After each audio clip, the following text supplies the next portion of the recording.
This is the diary of a Nigerian politician who was vowed to restore the hope of a common Nigeria and bring back the dignity of Nigeria to Nigerians. He is the godsend of many Nigerians. On July 19, 1961, a young boy full of dreams and aspirations was born in the ancient commercial city of Onitsha. It was a city filled with restless movement and endless survivor. The roads were always noisy. Traders argued from one corner of the market to another. Conductors screamed destinations into the hot eastern air.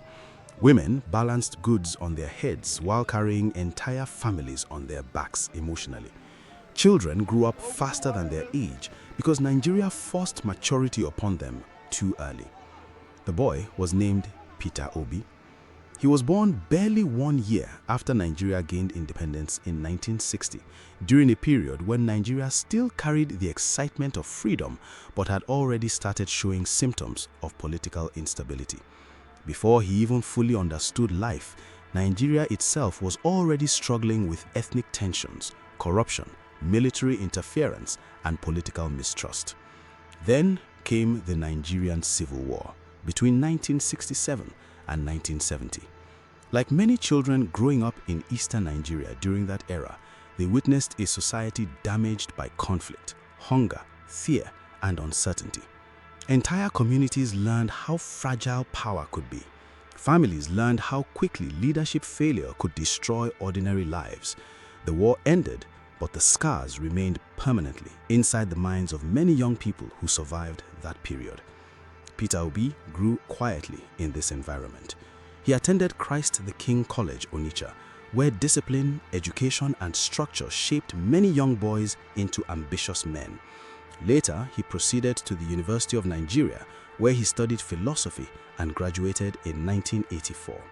But even while studying, he was already observing Nigeria carefully. He watched politicians arrive during campaigns with loud promises and disappear immediately after elections. He watched public projects get announced repeatedly without ever being completed. He watched roads remain abandoned for years while government officials commissioned the same road multiple times in front of television cameras. He watched schools decay gradually while politicians sent their own children abroad.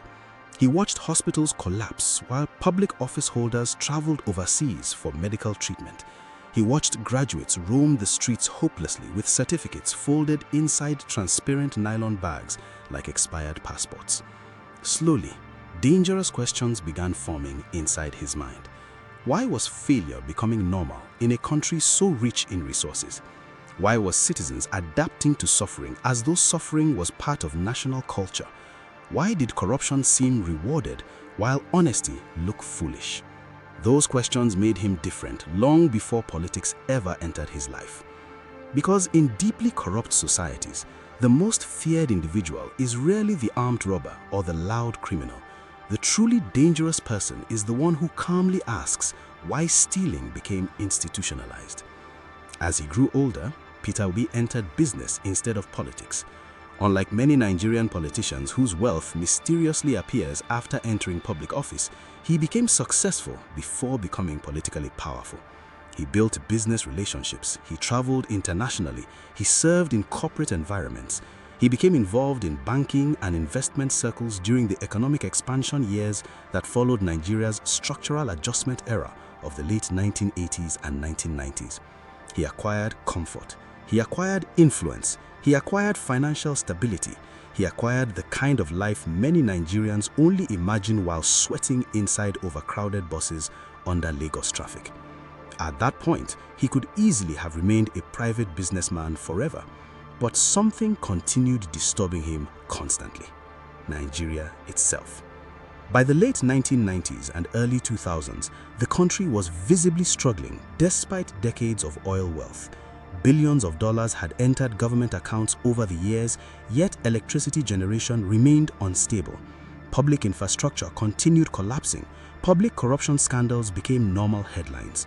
Poverty expanded while political elites displayed excessive luxury openly. The poor kept becoming poorer. The rich kept becoming richer. The middle class slowly disappeared under inflation, unemployment, and economic instability. Every election came with emotional promises. Every administration arrived with new slogans. Every government blamed the previous government while continuing many of the same destructive habits. Then, one day, the businessman made a decision that confused many people around him. He abandoned private peace for public battle. He entered politics, and immediately the political establishment became uncomfortable. Because Nigeria's political system can tolerate loud politicians, it can tolerate tribal politicians, it can tolerate politicians accused of corruption, but a politician obsessed with accountability, that type becomes dangerous immediately. In 2003, Peter Obi contested for the governorship of Anambra State under the platform of the All Progressives Grand Alliance, popularly known as APGA. The official election result declared another candidate winner. For many politicians, that would have been the end, but Peter Obi refused to disappear quietly. He challenged the election result in court and spent nearly 3 years fighting a legal battle inside Nigeria's judicial system. Then on March 19, 2006, the Court of Appeal declared him the legitimate winner of the election. 2 days later, on March 17, 2006, he was sworn in as governor of Anambra State.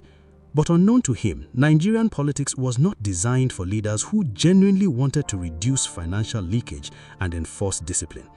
Politics in many African societies had gradually evolved into a complicated feeding structure where too many powerful people depended on public waste for survival.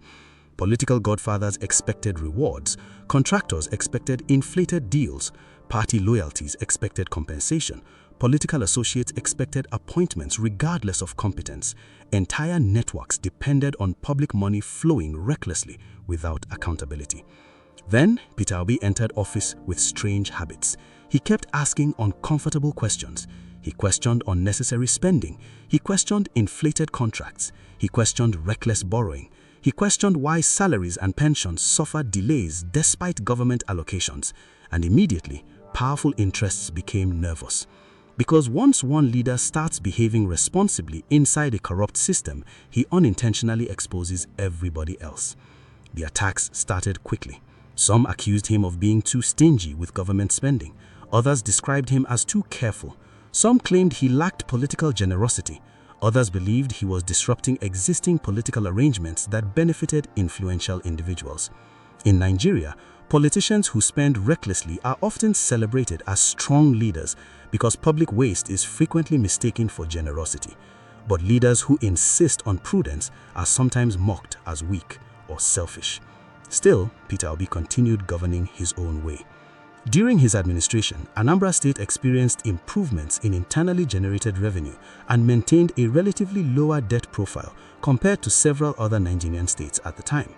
Investments were reportedly directed towards education, healthcare, and institutional reforms. Supporters frequently argued that he attempted to introduce financial discipline into governance, while critics insisted his achievements were exaggerated by media narratives. But corruption naturally resists reform the same way darkness resists light. Then came the political explosion. On November 2, 2006, members of the Anambra State House of Assembly impeached him.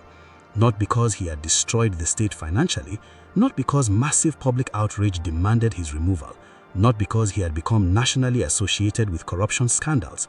No, many supporters believed he was removed because he refused to cooperate fully with entrenched political interests. Because inside systems deeply accustomed to disorder, accountability can begin to look like rebellion. The impeachment happened rapidly. Political body brokers celebrated.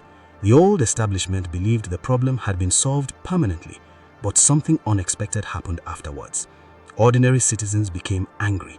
Traders became angry. Civil servants became angry. Teachers became angry. Young people became angry. For the first time in many years, many Nigerians watched a politician appear to suffer politically, not because he stole public funds recklessly, but allegedly because he refused to cooperate fully with entrenched political interests. That realization changed public perception dramatically. Peter Obi returned to court quietly. There were no violent uprisings, there was no military threat, there was no organized destruction. Then on February 9, 2007, the Court of Appeal overturned his impeachment and restored him to office as governor. That moment became larger than ordinary politics. It became symbolic. It reminded many Nigerians that resistance against political abuse was still possible within democratic institutions. Years later, another legal dispute emerged regarding his interpretation of tenure after the 2007 elections. Eventually, in 2010, Nigeria's Supreme Court ruled that his tenure should count from the exact date he assumed office in 2006, allowing him to complete his full constitutional term properly. He officially left office on March 17, 2014. Supporters later claimed he left significant savings and investments for the state government, while critics questioned some of the interpretations surrounding those financial figures and argued that infrastructure development should have been more aggressive. After leaving office, he could easily have returned permanently to private business life, but Nigeria itself refused